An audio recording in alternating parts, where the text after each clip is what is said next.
Welcome to Divine Decode. I am your host, Pragya. In a world that's always asking us to do more, move faster, and stay on, many of us find ourselves running on empty, even when life looks full, even when our day is all occupied. But we are running empty. So the lines between purpose and pressure, they get blurred, and rest starts to feel like another task instead of a true pause or instead of a true passion. So today we'll be talking about it, and today's guest, Suzanne Roberts, she invites us to remember another way of being. She's the founder of Unifying Solutions, a transformational speaker and creator of Polarity System Design. With over 40 years of guiding leaders through change, Suzanne helps people reconnect with a source of energy that does not burn out. And that is all we want, right? What she calls self renewing energy is what we'll be talking about today. And it's the kind that restores balance, awakens clarity, and reminds us who we are beneath the noise. So just take a cup of coffee, take a deep breath, and let's dive in. First of all, thank you, Suzanne. Thank you for being on the show. It's truly a pleasure, and I'm grateful that I get to talk to you today. Thank you. Thank you so much for having me. It's what we're talking about today. I feel very passionate about, so I'm excited to be here. That's beautiful. Okay, Suzanne. So to start with, many of us today we live in constant overdrive, right? And nowadays, it's the new aesthetic, if I say. So we rest, but we don't always feel restored. Is also a new phenomena which keeps on happening. So you speak about self-renewing energy as something deeper than rest. So, what does that truly mean, and how does that actually fit in today's society? Well, you're asking a big question here. So I just wrote a book and I have a documentary. It's called It's Deeper Than That. And it's based on uh, how you blend metaphysics and science together. And then I'm also applying that to leadership. That if we think about it, we don't generate our own breath. We don't generate our own heartbeat. There's a living energy inside of us that lets us breathe. But most of us aren't paying attention to that living energy. We're paying attention to the surface, what we're producing, who we are in relationships, and hustle, hustle, hustle, trying to find some kind of reward for who we are outside of us, which is unattainable, basically. But this self renewing energy operates like a battery inside of us. So if we understand that we're not generating our own energy, we could say we have a soul, and soul for some people is a weird word, for some people not. But soul is basically a current of energy that's giving us the gift of life. When that soul current leaves the body, we call that death, right? So this soul current that's running inside of our body is part of an energy source for all of creation. So you could say your soul is a drop of the eternal ocean of love, whatever you want to call it. And once we breathe and we're in the physical form, all energy moves between poles. It has to move between a positive pole and a negative pole. So if the soul is sending as a positive pole, what is the negative pole? I would say it's our body or the physical form or the material world. And then that sending current has to return. So it would return back to itself. So the soul is seeking to know itself through us. So I find that so fascinating that we are designed to remember the truth of who we are. But all batteries, the way batteries conduct energy, batteries have a neutral gradient. And they also have a liquid medium that conducts energy. So inside of us, what is our neutral gradient? It's meant to be the mind. What does that actually mean? If the mind is meant to be neutral so that the soul can run freely through us, that means that our mind needs to learn to become still so that our soul is inspiring us and not the constructs of our mind. because the mind will exhaust itself by seeking, seeking, seeking, proving, proving, proving, justifying, justifying, justifying. And then you're not connected to the deeper than that inside of you. So, and also when we think about a battery having a liquid medium inside of us, it's our cerebral spinal fluid. It literally conducts the current of our soul. I've been saying this for 53 years, and it still fascinates me. While you and I are sitting here talking, our soul is pulsing through our cerebral spinal fluid, giving us the gift of life. And when we can help our mind get more still, then we have access to that energy inside of us. It's running anyway. We might as well tune into it because it's giving us the gift of life, right? So when we can access it, then we have access to a self-renewing energy that's giving us the gift of life, but it requires us to calm the mind down. That's why if you're laying down to rest, but you're not calming your mind, you're not going to get restored. You won't. And we have to stop seeking our fulfillment outside of us because the world is always changing anyway. And it's not, you know, the world is animated by this living energy. Tune into the living energy that's animating the world instead of trying to find it in the world. That was a long answer to your question, but there you have it. Yes, I love it, first of all. And thank you for that. Also, I truly agree to it, right? Also, when we pause, when we actually remain in that stillness, we have more scope of, knowing ourselves better.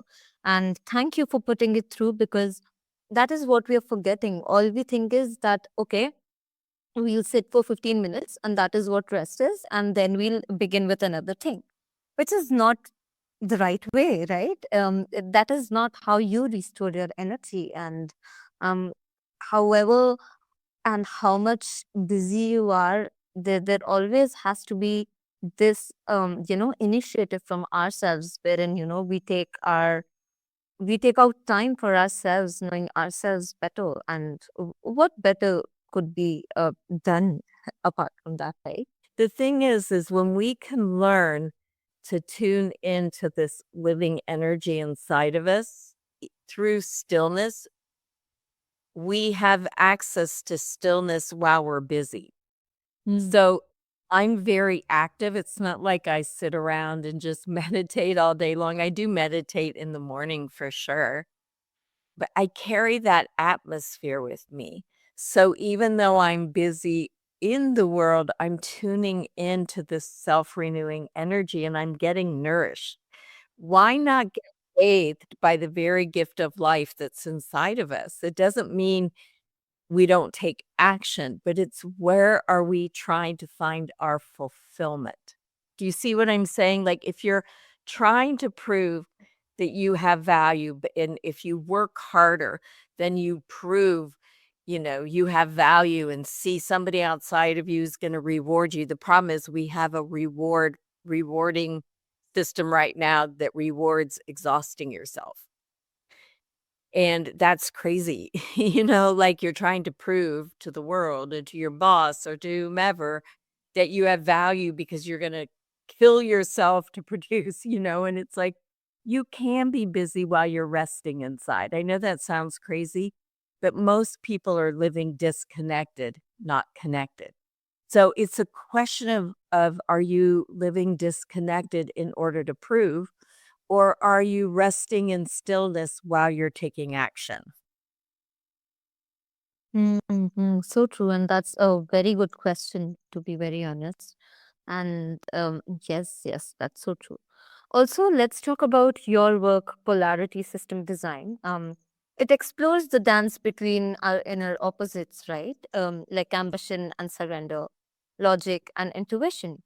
So, how can embracing both sides of ourselves, how can that lead to more wholeness rather than conflict? Because a lot of times, all we look at as is conflict, and then we have this instinct to choose between the two.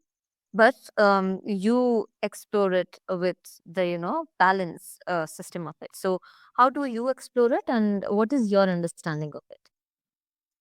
Um, that's a great question. First of all, I've shifted the language to the great reconnection from Polarity System Design, but we are already whole and holy. So the wholeness is already inside of us. And that wholeness, if we can get still enough, we have access to our wholeness and holiness. And that wholeness can hold contradictions. If you have a center point between the opposites, then you have balance. It's like a teeter-totter. If you have equal weights on each side, you have a center point that's balanced. So if we can stay in the center of ourselves, we can hold the difference without having the difference being competitive, right? It's just difference. That's all it is. But if we get too heavy on one side, then it begins to oppose the other side and make the other side wrong. And then you get into an unsolvable dilemma. But we are contradictions. We are both and. I think when we can learn to have and, the word and in the center point, like it could be I am intuitive and I am logical. Both of those things are true. You know, I am wise and I am evolving. I don't know everything. And I know some things and I know a lot of things. But I was just went to this incredible play. It's not really a play, it's a unique experience. It's called Oratorio. And it sorta ends with, like, if you could live in a world that was knowable and unknown or just knowable, what would you choose? And the answer is knowable and unknown. I mean, you might say knowable, but then you wouldn't learn and grow, you wouldn't discover. And if we have curiosity with indifference, then we can learn and grow and evolve. I love it. I love it, and that is actually such a beautiful way to see it. And it's not always choosing one side, but also learning to let both breathe in harmony. And as we usually say, that harmony, not discord, because this is where harmony is essential. And if there is discord, it's just a conflict between you know uh, the two very important things, and there has to be a balance. So that's so true. Yes, and then it becomes generative instead of antagonistic. It's a it's learning process rather than a stuck process. Mm. That makes so much sense. Yes, that's true. Also, let's talk about your upcoming book. It's deeper than that. So you explore purpose and vitality at a soul level, which is what I love, and it's beautiful. So was there a moment in your writing when something shifted in you, when you realized that this is what renewal truly feels like? And there are episodes while there are thoughts in our mind, but they don't hit us as often. But when we're writing, they just suddenly hit that, oh, this is something which I never thought about. So was there any moment? And if there was, can you please share that with us?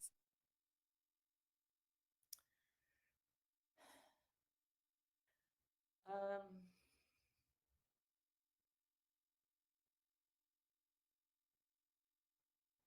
I wouldn't say that happened because, I mean, I think what 2 things. I lost the last 3 chapters of my book, which no one could understand. I took it to Apple, I went to Microsoft Word. There's no reason, but I had to rewrite the last 3 chapters of the book, and I didn't remember what I wrote. When I wrote the last sentence, which in the book it says, "At the end of the day, I am, we are," I was talking about collective power, I started weeping, and I knew the book was done. And then I understood that I had to rewrite the book or I wouldn't have ended up there. So I think that happened. And the other thing that happened in the book, I talk about polarity because It's where I learned the notion of soul consciousness operating through form to remember itself.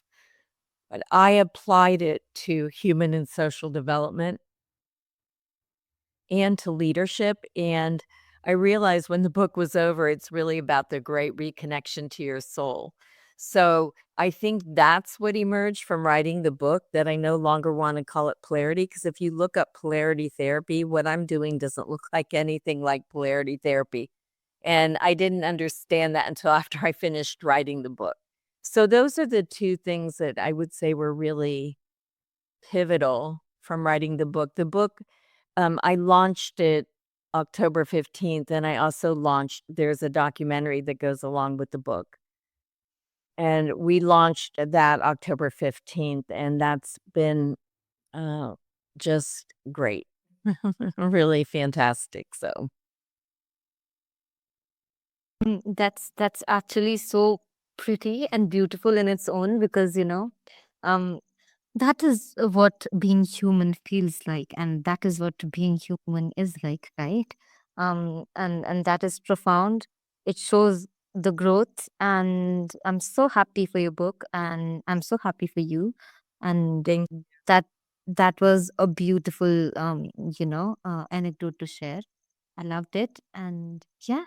Also, that also deeply resonates with a lot of people, I think, because sometimes it's this thought as simple as this, that oh my god, I've finished writing this, and this was a journey.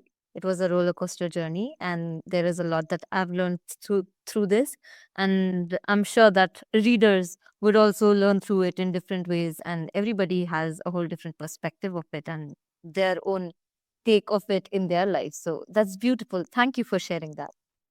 Oh, you're welcome. You can imagine the morning I went to go write the last paragraph of the book.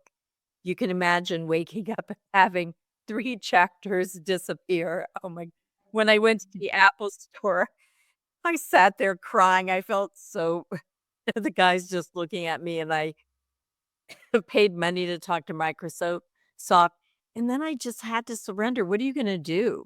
I couldn't get it back, you know what I mean? It was a moment of, like, I could have a pity party for 5 minutes. That's fine, but the book's gotta get done. So I wasn't gonna not let the book get done, but I think, having that happen, I just think things happen in our lives that we don't know are gonna happen that are really hard. So And true. if we have no control over that. And when they do, what are we gonna do? And I feel like, you know, I just I regrouped and finished, and I'm absolutely certain what ended up being in the book was what was supposed to be there and not what I thought was supposed to be there. And we need that kind of flexibility and grace with ourselves. So true, so true. And that's so inspiring, actually. I take this away from you today because, there are so many instances that happen wherein you would never in your wildest dreams think that, oh my God, this will happen. And the next morning, you're waking up to that happening. So that's actually a very good take. And yeah, I love the spirit that you have. And I can only imagine how hard it was, but here it is. The book is there, and it's meant to be. So kudos on that. Exactly. Yeah. Yeah. Also, for those listening who feel tired or uninspired or unsure where to begin, what is that one gentle daily practice that can help them reconnect to that self renewing energy, or something which worked for you, which was simple, yet a lot of people they don't understand that, oh, this understand not, they don't realize that, oh, this is something that I should start with. So, any framework that you have.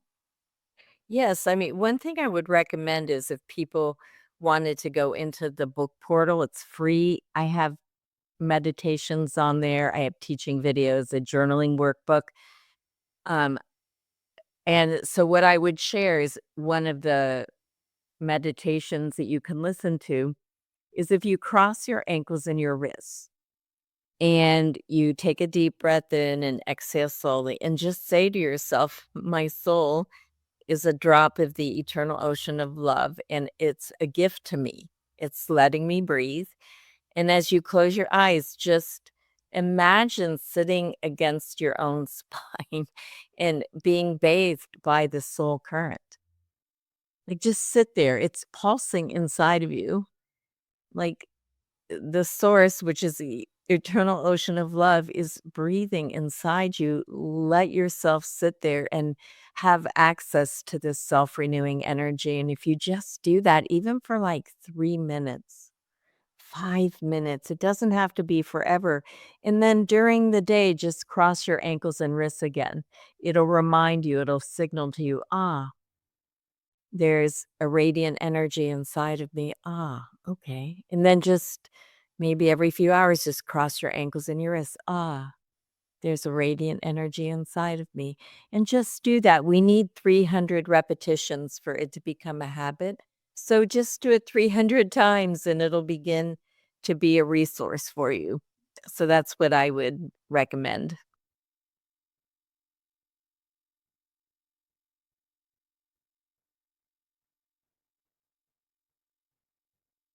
Are you there?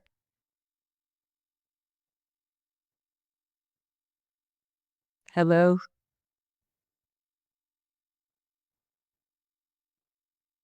Okay, great.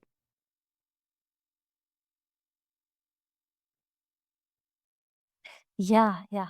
So I'm so sorry. I was Okay. saying that I love that, and I heard all of it, and that is genuinely such a fresh take, and it's a I won't say it's a fresh take, but it's the most simple take that one can have, and Yep. that is actually the bare minimum one can do, and that works wonders. I'm sure, and thank you It for that does. wisdom. If you wanna get into the book portal, you go to my website, Unifying Solutions, and there's a tab that says "Enter Book Portal," and it's free, and you have meditations and so many things, so my neighbor listens to them when she goes to sleep. Yeah. Oh my God. I'll definitely visit that, and I hope our listeners too. And that's beautiful. Thank you for that. Also, listeners, what an illuminating conversation we've had today. Susan reminds us that true vitality is not found in doing more. It's found in coming home to who we really are. And in a world that celebrates constant motion, maybe the most radical act is to pause, breathe, and let renewal rise from within. And it's not just me, it's literally the guest for today. She has shared so much wisdom today and in such simple takes, which is it might not be easy for you to do it, but it's always a better first step to take. And that is what I love about today. And I'm Pragya Malvia, and this is Divine Decode. Take a quiet moment today to reconnect with that self renewing energy and let it guide your next breath, your next choice, your next act of creation. Until next time, stay inspired and keep decoding the divine within. And please visit Suzanne's site and please go through the book and the meditation and all the framework that she has. And I'm sure it's wonderful, it's beautiful, and it's everything that you need.